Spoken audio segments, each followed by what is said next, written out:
son when he was 6. Really? He was 6 years old.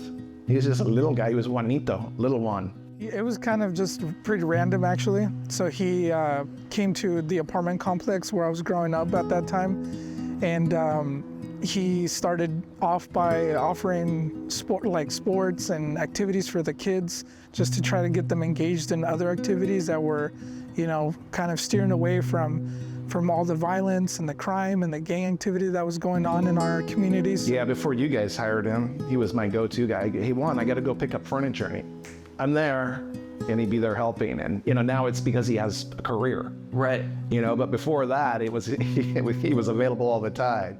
It made a huge difference. It made a huge difference going from being a kid who, couldn't go to school wearing certain colors because I was afraid of getting jumped or being forced into gangs and stuff like that, to being somebody that, aspired to go to college, be that first generation graduate in my family. He received one of our first, if not our first, college scholarships.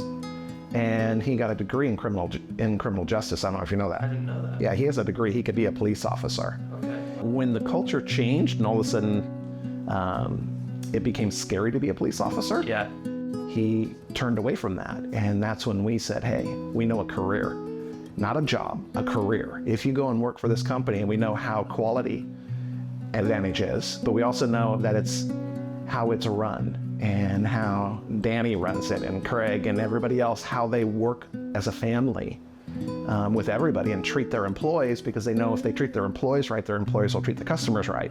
So I reached out to Craig and asked him, if he knew about any other job opportunities or anything else that I could do that wouldn't put myself in those situations. And he's a really good friend of Dan Sommers, and he's like, hey, I know this person who does HVAC work, and he's a great guy.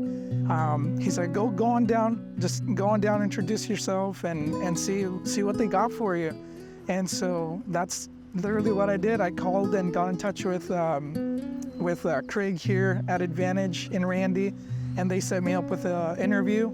And so after that interview, everything just fell in place. I fell in love with the place, with the family environment. And it was just a great experience right from the very first interaction here at Advantage. Advantage has been a huge supporter of Dream Center. A lot of the success that we have is attributed to the support we get from Advantage, because we can't do this without support. And they're always top tier support. They don't just come in, they're always top tier, as well as volunteering. Like last year when we needed help putting together stuff, they kind of got a bunch of employees and we sent stuff, and they did a whole lot of tasks to help us with an event, which was really cool because they did it in-house and supported.